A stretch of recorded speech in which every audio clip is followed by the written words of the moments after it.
Bueno, vamos a ver ahora las macroestructuras.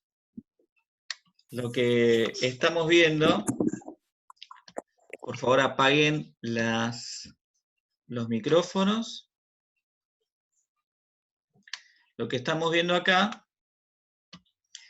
es algo que habíamos mencionado en la clase de recién, que la vesícula originaria prosencefálica se está dividiendo tanto en lo que llamaremos telencéfalo o hemisferios cerebrales, el diencéfalo, que es el encéfalo que queda atrapado entre el telencéfalo, el cerebro que está entre significa diencéfalo.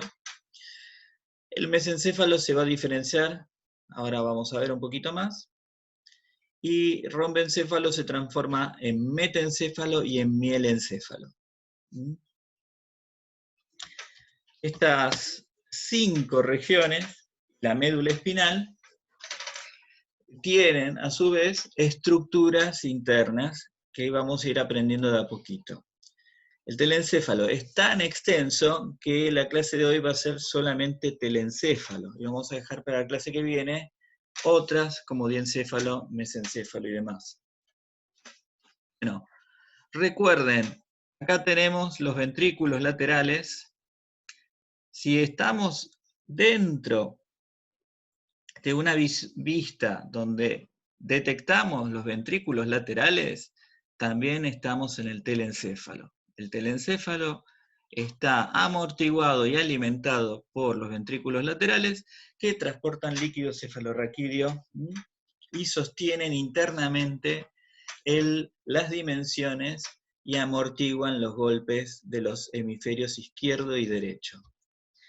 Si vemos el tercer ventrículo, vamos a estar a la altura del diencéfalo y va a haber tálamo e hipotálamo alrededor de este ventrículo que es absolutamente medial, pasa por el neuroeje. Si estamos a la altura del mesencéfalo, estamos a la altura del acueducto cerebral.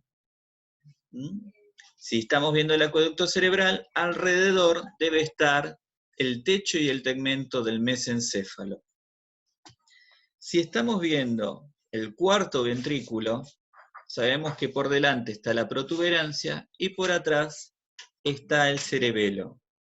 Y cuando se angosta el cuarto ventrículo, estamos en el mielencéfalo o bulbo raquídeo, y finalmente se termina de angostar en el acueducto de la médula espinal.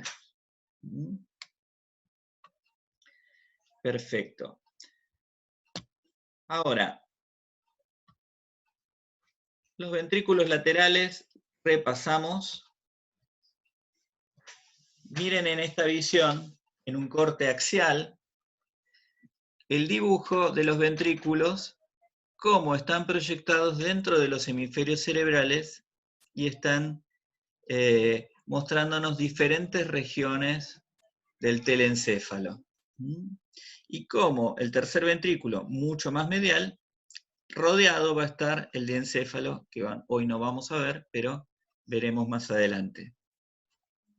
El prosencéfalo entonces son los hemisferios cerebrales, y los hemisferios cerebrales vamos a verlos externamente, vamos a ver la neocorteza que los recubre, están divididos por lóbulos, y esos lóbulos están relacionados con el nombre que le dan los diferentes huesos del cráneo que protegen el tejido. Entonces tenemos el hueso frontal, tenemos el hueso parietal, el hueso temporal y occipital. Debajo, los lóbulos, acá pintados en diferentes colores, también tienen el nombre del hueso que los protege. Acá arriba está el lóbulo parietal, el hueso parietal está recubriéndolo. Acá está la frente, el hueso de la frente. Los huesos occipitales que hacen al lóbulo occipital y el lóbulo temporal cubierto por el hueso temporal que está encima de la oreja. Ahora, acá tenemos un corte interno. Fíjense, este corte se llamaba corte sagital, ¿se acuerdan? Era el corte que permitía pasar justo por el neuroeje y ver la cara interna de un lóbulo respecto al otro. Estamos viendo los lóbulos, en este caso estamos viendo el lóbulo derecho por el lado interno. Y aquí tenemos la región frontal, la región parietal, la región occipital, y acá está asomando el lóbulo temporal en esta región. Todo esto que estamos viendo se llama tronco encefálico y tienen que ver con el metaencéfalo, mielencéfalo, mesencéfalo que mencioné antes, ¿sí? Este es el cerebelo, y vuelve a aparecer el cuerpo calloso que les mencionara antes. Este es el tercer ventrículo. Fíjense cómo el tercer ventrículo está justo en el neuroeje, y entonces lo hemos cortado por la mitad. Y estamos viendo del otro lado el tálamo que queda atrapado entre el tercer ventrículo. Acá estamos viendo el lóbulo frontal, que a su vez tiene diferentes cisuras, y las cisuras generan giros. Esos giros se llaman superior, medial, inferior. Y cada uno de estos giros muchas veces está relacionado con diferentes tareas psicológicas o procesos que se realizan en estas regiones. Fíjense por dentro también como el giro temporal se continúa. Ahora, vemos no solamente la neocorteza, sino también todas estas regiones de pliegues que nos permiten que la corteza, la neocorteza, por ejemplo, si fuera extendida, sería del tamaño de una almohada. Todo el tejido extendido y planchadito sería tan grande como una almohada, como la cubierta de una almohada. Los pliegues y cisuras y estos giros que se provocan por los pliegues, es como si agarráramos una hoja A4 y para meterla en el bolsillo, en vez de meterla lisa y estirada, le hiciéramos un bollito, y podemos en una dimensión pequeña poner muchísimo tejido. Acá estamos viendo el lóbulo parietal por dentro, en un corte sagital, y como el lóbulo parietal interno, que se llama precunio, está conectado con muchas regiones del encéfalo. Acá tenemos el lóbulo temporal. El lóbulo temporal también tiene un giro superior, medial e inferior, y también el procesamiento de tareas psicológicas es distinto en cada uno de ellos. Fíjense en una vista basal, como podemos ver también más pliegues del lóbulo temporal, y acá hay uno muy importante que se llama giro fusiforme, y está especializado en el procesamiento de los rostros. Acá estamos viendo el lóbulo temporal en las regiones mediales, quiere decir, en vez de ver lateralmente el lóbulo temporal, lo estamos viendo en las regiones que tienen que ver con el medio o el neuroeje. Y como nos hemos adentrado en esta región, estamos viendo algo que se llama sistema límbico. El sistema límbico incluye una serie de estructuras que van a ser muy importantes más adelante, como el hipocampo, como el cíngulo, como las amígdalas cerebrales. Un poquito acá se pueden ver en más extensión. Toda esta región procesa las emociones y procesa los cambios en el medio interno del organismo. Por último, el lóbulo occipital, también podemos verlo externamente, se llama sulcus, ¿sí? a esta pequeña parte que lo divide en dos, al lóbulo occipital. Y por dentro tenemos una cisura que se llama cisura calcarina que también me divide al lóbulo occipital en el cúneo y en el giro lingual, ¿sí?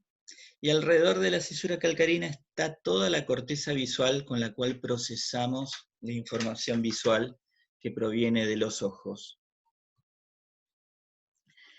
Acá estamos viendo el quinto lóbulo, o el lóbulo de la ínsula. Es un lóbulo que por tanto pliegue, tenemos que sacar el lóbulo temporal y el frontal, tenemos que separarlos unos de los otros para poder hallarlo.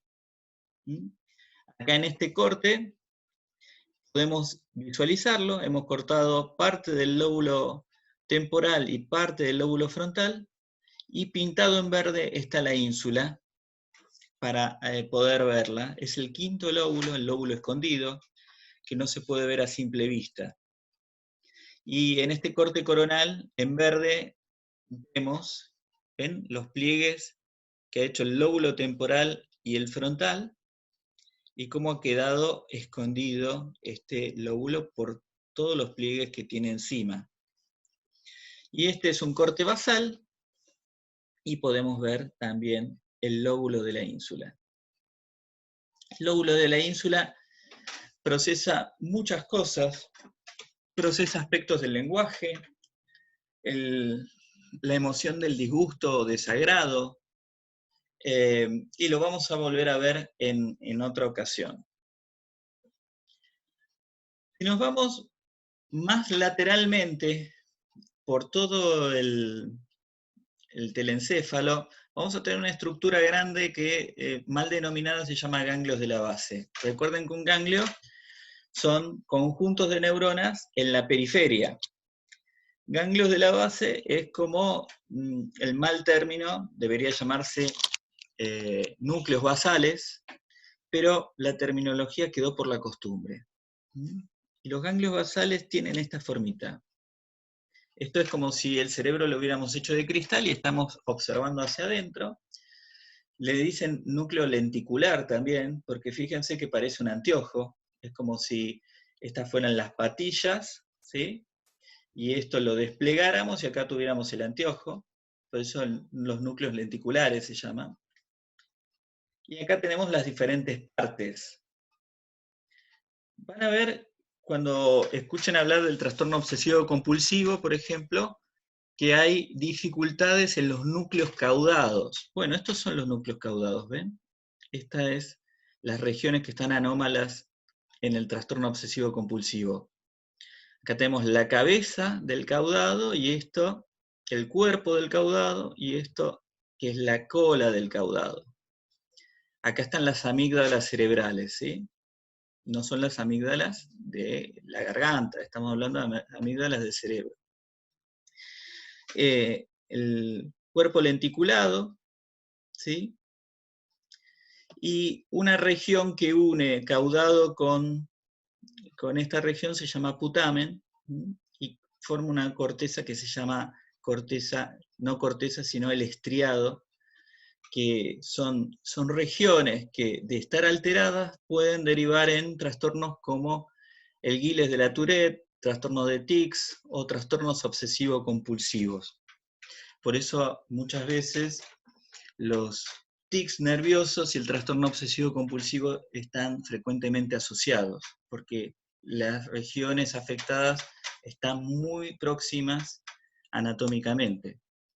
Acá estamos viendo en un corte horizontal al piso los ganglios de la base, y más centrales está el tálamo. La sustancia blanca del telencéfalo. Bueno, tenemos la sustancia blanca, además de la sustancia gris de los núcleos que acabamos de mencionar, están todas esas carreteras que conectan las regiones del encéfalo. Y vamos a tener, por ejemplo, que cada hemisferio cerebral manda y recibe información a través de algo que se llama la cápsula interna. Entonces, la información que ingresa desde los receptores periféricos se decusa en alguna región del tronco encefálico para llegar a ser procesada por el hemicampo contralateral. Es decir, si estamos recibiendo información de la mano derecha, va a ser el hemisferio izquierdo el que finalmente esté procesando esta información. Y esta información que vemos subir a través de fibras de axones puede ser información aferente y eferente. Puede ser información motora también que está descendiendo, por ejemplo, para que movamos un brazo contralateralmente. También tenemos lo que se llaman comisuras. Las comisuras son la sustancia blanca que une a un hemisferio con otro y le permite a un hemisferio saber qué está haciendo el otro. Y, por ejemplo, dominar una tarea inhibiendo al hemisferio que es menos hábil. Si el izquierdo es más hábil para hablar, conviene que a través del cuerpo calloso inhiba regiones del derecho que también podrían competir para hablar. Si el derecho es más eficiente para reconocer un rostro, conviene que inhiba a través de comisuras occipitales que el derecho sea el dominante y el izquierdo quede inhibido de percibir un rostro. Bueno, a veces eso no funciona del todo bien, y hay muchos casos de tartamudeo porque el hemisferio izquierdo y derecho tienen una competencia interhemisférica por querer hablar los dos al mismo tiempo, y la persona, el resultado comportamental es el tartamudeo. Acá tenemos un poquito más las comisuras en verde, fascículos que están pasando dentro de un hemisferio cerebral, y acá tenemos para mostrarles también comisuras de asociación corta, como regiones muy próximas de la corteza también se están comunicando a través de estas fibras de asociación corta. Y acá les muestro en diferentes colores muchos fascículos que, por ejemplo, comunican el lóbulo frontal con el parietal con el temporal, occipital y frontal con temporal. ¿Ven? Son muchas regiones de comunicación que pueden provocar patologías distintas porque desconecten regiones del cerebro. Muy bien, hasta acá hemos llegado en el día de hoy.